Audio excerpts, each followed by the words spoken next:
All right, the Committee on Parole is reconvening. We're at the Orleans Justice Center. It's 8:39 a.m. on Thursday, April 6th. Would the officer please introduce yourself for the record, sir?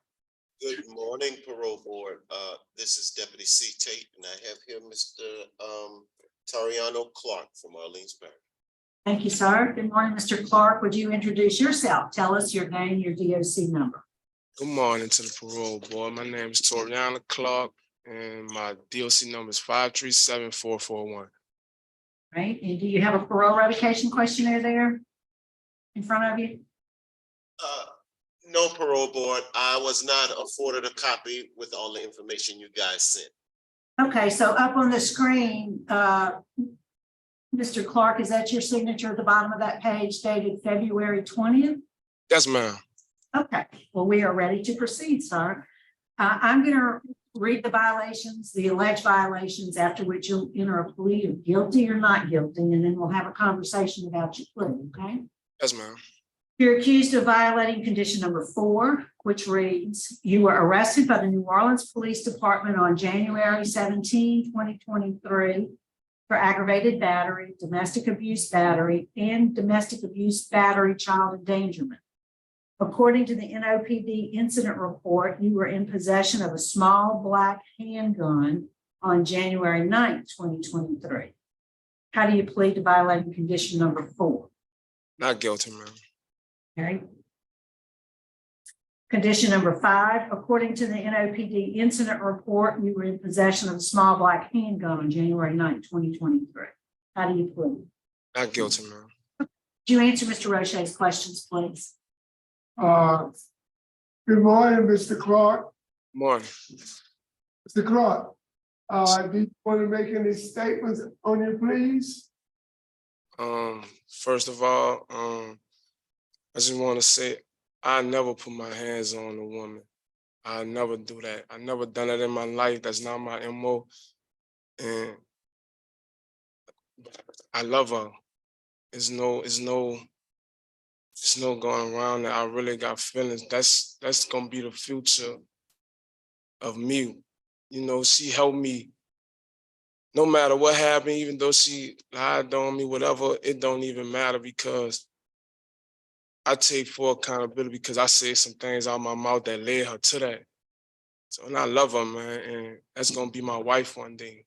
And I never put my hands on no woman. My mama would kill me if I ever touch her. Yeah, now, explain the 911 calls, the body camera footage, and basically, a child pleading with 911, my daddy is hurting my mother.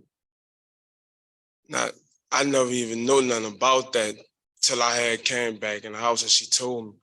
And I believed her. At first I thought she was lying. And I believed her when she had told me because she was crying. You know, and that's when I went by my mom and talked to my mom, and my mom was like, just go turn yourself in, son, because at the end of the day, you ain't do nothing, and just put it in God's hands. So that's what I did. I came turn myself in, and here we are. Now, oftentimes, a victim recants his or her story because they don't want to get the offender in trouble or they're in fear for their life. So, but we have sufficient evidence by a 911 call, camera footage of you abusing your wife. They have me on camera doing that? Well, I'm sorry, I ain't hear you. It was presented at a preliminary hearing. I never touched her. I promise. Like I would never do anything like that. Like I promise, nobody could tell you I ever heard a woman. I even touched a woman in my life, and she helped me out the streets, you know. And I can't. There's no way that I can even form a way of even saying that I even hit her. That's why I'm like just so messed up about the situation. But I forgive. Why would you report this to law enforcement? Oh, she told me, she said she was just so upset at the time that I was leaving. She thought I was leaving her. And that's why she called the police. So she said she just wanted me to hurt like how I made her hurt. I mean, that's what she told me. They don't even got no, no medical report or nothing. My lawyer was telling me like, that's because I already know. I haven't even touched her. So she was exaggerating when she said, he has a gun. He has a gun. He's putting it on me. Now that's crazy. Because, I'm sorry. He does possess a firearm. And then he owed himself, my children are witnesses. Now that the firearm part, I don't know where that come from because I don't even own a gun. Like I ain't trying to be around a gun ever since I came home. I've been doing so good. That's why I'm just so surprised. Sir, and then you armed yourself with the kitchen knife. Oh no! And he began to swing the knife at Mr. Russell and Miss Russell. Now, sir, this what happened. I come inside and she was in the kitchen. I was already, kind of mad that something had happened at work. That another job had. She cut it on her hand. How did she get the cut on her hand? Oh, that's when I had grabbed it out of her hand. She had grabbed, she was standing guard in front of the door and I was trying to get out of the door. And she was about to grab the knife and I just was the quickest one to grab it. So when I grabbed it, she just grabbed the side that was the sharpest. So when I grabbed it, it just kind of like sliced her hand. It was a little paper cut. It was just like a little bit of paper cut. That's so I grabbed it out of her hand and put it behind my back. So when that happened, she just ran. Sir, why would a 9-year-old say that 119 operator, and this wasn't your wife, this was a 9-year-old. Hell, my daddy is trying to kill my mama. There's blood all over the floor and stuff. Now, I don't know. I really don't know, sir. She told me that she got her daughter to do that all that. I don't know. I'm really being honest with this. I haven't done her anything. She didn't have time to talk to her mother. This was while it was going on, and somebody called 911. I really don't know, sir. I can't even lie to you about it. I really don't even know how that even happened. And I'm being honest with that one. I can't even. I'm sorry. And there was body camera footage submitted as evidence at the preliminary hearing. So I promise I don't know nothing about that. I don't know. She told me that she had got her daughter to do all that. Now, Thank you, Mr. Clark. Madam Chairman. Thank you, Mr. O'Shea. We do have Ms. Anisha Russell who would like to speak. We'd like to hear from her at this time. Hi, how you doing? I'm Onisha Russell. At the time of the incident, we had just found out that I was pregnant, and honestly, my emotions and my anger had got the best of me. Honestly, I take full accountability because I did make a false police report. Torianno did not place his hands on me. Honestly, he did take the knife out of my hand. I had the knife in my hand. I tried to get him to not leave. He's not lying. He's telling the honest God truth. He did not harm me at all. It's true that I just had a little paper cut because the way I grabbed the knife. He didn't hit me. He never physically abused me or anything like that. My daughter actually came out of the room and seen the blood and she panicked.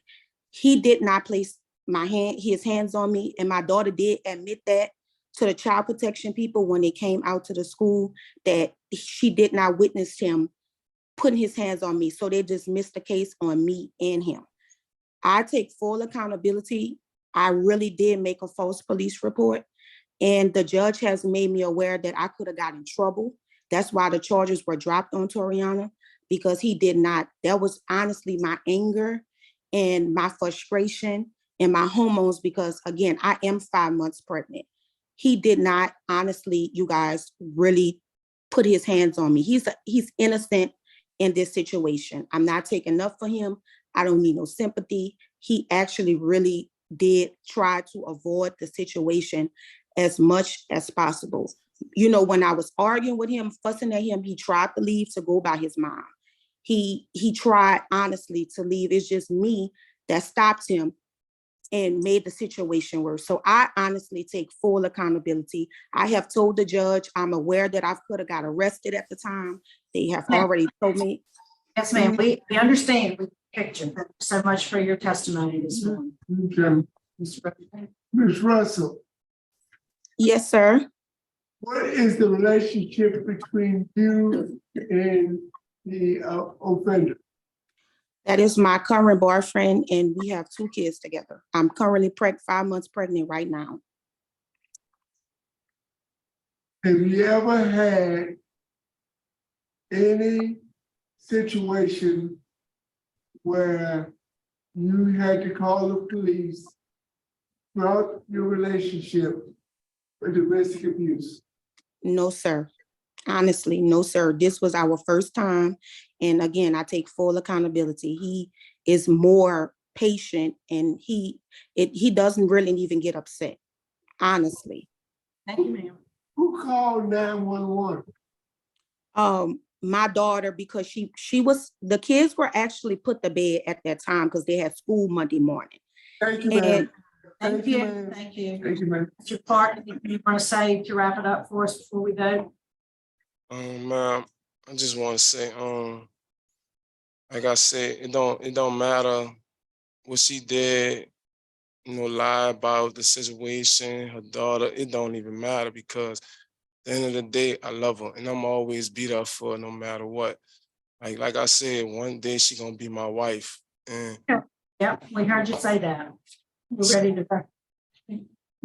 Madam Chairman, executive session. We have a motion for executive session. Second. And a second, I concur, so it's a unanimous vote. Stand by. Mr. Clark will be in executive session for a moment to discuss confidential matters. yes, ma'am.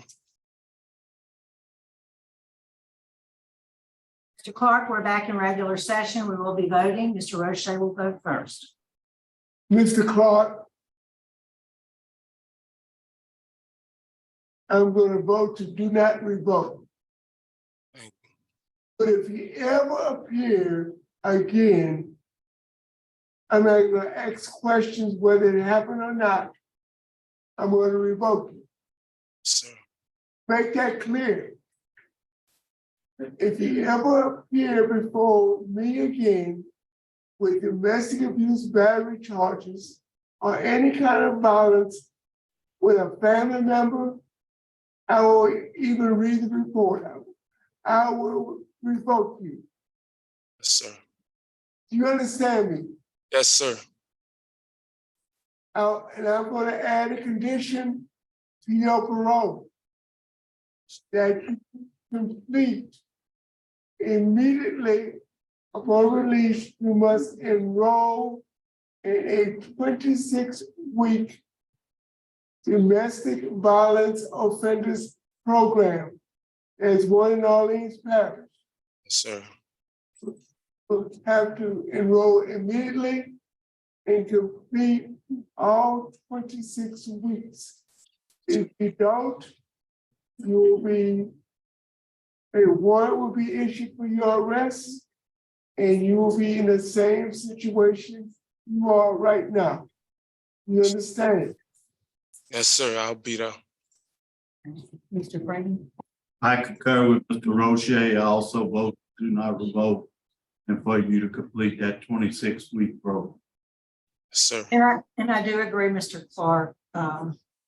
My vote is do not revoke and add the condition to your parole that you enroll and complete the domestic violence program. Good luck to you, sir. Yes, ma'am. Thank you. Y'all have a happy Easter. Thank you. Two. Tate.